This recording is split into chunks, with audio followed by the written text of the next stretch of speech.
Matthew here from MiniWargaming.com, bringing you another Beat Matt Batrep. We work so you can play. Mini Wargaming's Beat Matt Batrep. And yes, we're back to 40K 6th edition with a scenario that I've never played before. And Philip here has come all the way from Germany just to play against me. Just for no other reason, right? No. You weren't here on vacation already. No. And just coming here just to play against me for this one game, and then he's flying home. But not really. Anyways, we're going to be playing a 2,000 point game of Necrons versus Chaos Space Marines allied with Chaos Daemons. So we're going to see all sorts of new 6th edition stuff in this one, and we're going to be having mysterious rivers, mysterious forests. We're doing the scouring as the scenario, which is basically the, you'll see, we'll show you all about it. Let's take a look at the armies first off. I'm going to start by taking a look at my Necrons. Remember, this is 2,000 points, so we could take 2 force organization charts, but I only took 1 because I only wanted to bring 1 HQ. I want to try out all the new stuff that I've been painting up. You'll have to excuse the rays as they are not based yet. We have an Overlord here, and he has been upgraded with a War Scythe, Resurrection Orb, and Mind Shackle Scarabs. We've got 3 groups of 9 warriors, and they are all going to be in Ghost Arcs. And then we've got 2 groups of 10 Immortals. They're going to have Tesla carbines instead of the Gauss blasters. And we've got a big group of 6 of the Rays with the Whip Coils. We've got a group of 5 Tomb Blades.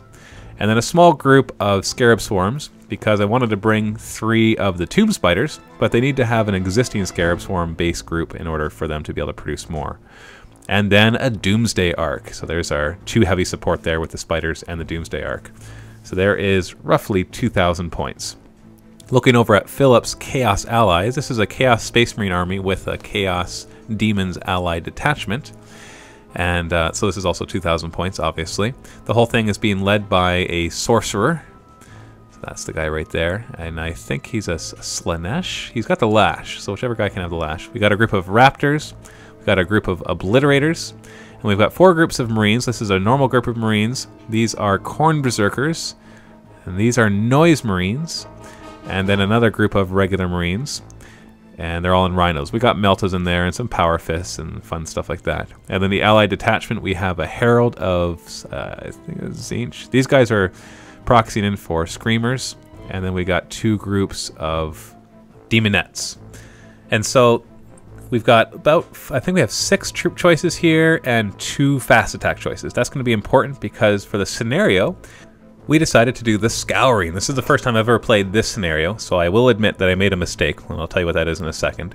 So basically with this one, there's 6 objectives, and there's numbers on each objective. There's 1 1, 1 4, 2 2s, and 2 3s. And you take turns putting these on, but you don't see what the numbers are. And then what you're supposed to do is you're supposed to flip them over once you've chosen sides and deployed your armies, but before one player decides to seize the initiative. And I didn't read that part of it, and so we flipped them over before we chose sides. And so I know I'm going to get probably flamed for this, but I won the deployment, so of course I chose a side that had the stronger objectives. And so that was a mistake, so please be kind. Anyways, we rolled off for what kind of deployment we did, and we got the Hammer and Anvil. So that's the one where you basically deploy in the short table edges instead. So you can see how the board is set up so I'm looking down the board rather than across it like we normally see.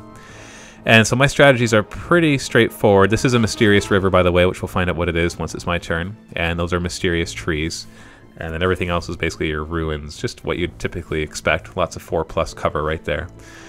So my strategy is pretty straightforward. In the Scouring, your fast attack can also take objectives, but also fast attack are worth objectives if you kill them, or they're worth victory points. You get a victory point for every fast attack you kill of your opponents. I've got 3 fast attack, he's got 2, but one of my fast attack are Swarms, the Scarab Swarms, and they can't take objectives. So he has a slight advantage in that area because he has more scoring units, and he has less fast attack. He only has 2. So he has a potential for more points, but I think that's easily balanced by the fact that accidentally made that mistake, which gave me the advantage in objectives. So he'll have to make sure to deny or grab my objectives and also take advantage of killing all my fast attack to get those extra points, because that can make a big difference.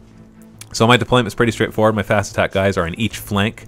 The Rays on the one side and the Tomb Blades on the other with the Scarab Swarms. Scarab Swarms, of course, going to be used for anti-rhinos, because other than that, they're not too useful. They can tie up regular Space Marines, but I wouldn't count on that too much. They're more good at liquidating any rhinos that are there, or liquefying. So we take a look, you can see how the one fast attack on the one side and one on the other. Then we got the 3 Ghost Arcs in the middle with the Doomsday Arc at the back. We rolled off our Warlord traits, and my Overlord gets to come in as a flank march, or sorry, not a flank march, outflanking. And his Overlord gets to make it night fighting if he chooses, and he chooses to do so because I am much more of a shooty army than he is. And I did get first turn. So the first thing I do is I spawn 3 Scarab Swarms. One of the Tomb Spiders does take a wound though. If you roll a 1, you take a wound basically, but you still get to spawn them. And so now I have 6 of them. So that gives me lots of Scarab Swarms with the potential to get more each turn. I can only do that if the spiders are unengaged. Even if the Scarab Swarms are engaged, you can still do it. Mysterious River turns out to be the Hyper Slime, which means you have to take a leadership test if you want to try to leave it or shoot out of it. But it does give you Feel No Pain if you are in it, which is not too big a deal. It's still difficult terrain, of course, dangerous for vehicles. Ghost Arcs move up. They're going cruising. They're going cruising speed, that is, because it's all night fighting, so they need to get up anyway. So basically I'm saying, okay, if I can't really shoot at you very much, I might as well just try to get into better positions. So we got them doing that. And then the Rays do count as jump infantry. We are discovering what the objectives are. This one turns out to be nothing. A 2 is a nothing. The 5, I'm trying to remember what the 5 is. I think that's the one that gives, oh yes, that's the one that gives you +1 cover save if you are controlling the objective. The Rays are jump infantry, so they can move up to 12. I move my Immortals into the trees, hoping to discover that they are Iron Bark, giving them a 3+ cover save. But instead, it's just the one that gives you a 2+ cover save against grenades, which obviously is not that big a deal. And then my Doomsday Arc has no targets because he can only see 36 inches due to night fighting, so he decides just to go as fast as he can and get in a better shooting position to see more of his army. The spiders then run, as well as the Scarab Swarms, because they're not going to bother trying to charge when they're that far back. I also want to deny him as much killing them as possible, and also getting them within 6 inches of the spiders, so that at the beginning of my next movement phase, I can still try to spawn more. Now here we make a mistake. Because the vehicle moved at cruising speed, I should have fired that as snapshots. So this hull point that I just did, we're actually going to take away later on, because afterwards I'm like, oh wait, I did 3 hits, or 4 hits when really I should have done 1, so the likelihood of that 1 being the glancing is very slim. And so you'll see us take that away later on. Same thing right here. Actually, I think by this point we remembered that they're supposed to be snapshots, but either way we didn't do any damage. So there's us taking the whole point away, because don't want to cheat, of course. And then the Wraiths decide to run as well, because they have no shooting weapons, because I took the whip coils. You can give them shooting, you can give them the particle blasters, but I think the whip coils are a better choice, although it's a little annoying on the model. And then the one Wraith goes flat out, as well as the Doomsday Arc. I do take them into difficult terrain. I roll, luckily don't get immobilized. Do have to discover what the forest is, and I can't remember what a 6 was, but it didn't matter for vehicles. Going into Chaos turn 1, he starts off by, of course, moving his Obliterators up. They have Slow and Purposeful, which before made them always do difficult terrain rolls, but now it doesn't make them do that. It just gives them the advantages of it, except they're not allowed to Overwatch, which is a pretty big deal. Discovers that the one objective there is a grav field generator, which basically means anybody controlling it, if they get charged, it's half charge distance. Then he decides to disembark some of his Chaos Space Marines to try to get in position to take the Scarab Swarm, then tries to move his Rhino through a small little area which we counted as difficult terrain, and he managed to immobilize himself, so that sucks for him.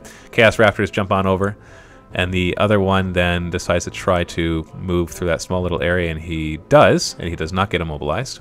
We basically counted those gaps as difficult terrain for vehicles, so dangerous, and they could not go through the door. And then he pops smoke on the 2 vehicles just to give him some 5+ cover save. Then he uses Lash of Submission, because he's got this the one right there has the Lash of Submission, because he's a Sorcerer of Slaanesh. And he pulls the Scarab Swarms up, so this is not good for them. And then he starts firing at them. I think this is with... Was that the Obliterators that fired? Whatever fired just killed 4 of them. I think that was just a regular Chaos Space Marines, because there's 2 Meltas in there the Witch insta killed.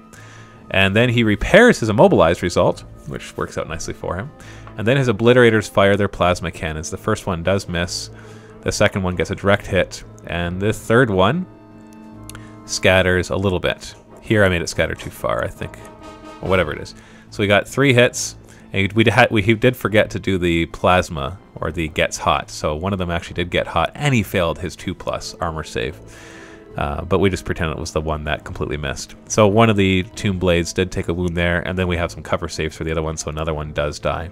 So 2 of them do go down, so we're going to see if they're going to run away. They do have a leadership of 10, so they stay. And then we do reanimation protocols, 5+. One of them does come back, so it shows you the resilience.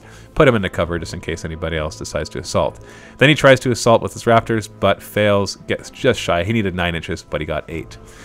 So, end of round 1. We have some casualties here. The Scarab Swarms have taken casualties. He's taken a wound on his Obliterators. Other than that, nothing too exciting has happened yet. Night fighting will drop, which means I'll get the full potential of all my firing with all the rapid firing and the Doomsday Arc and everything else. So, round 2, click on the link below, or click on the annotation if you're watching this on YouTube.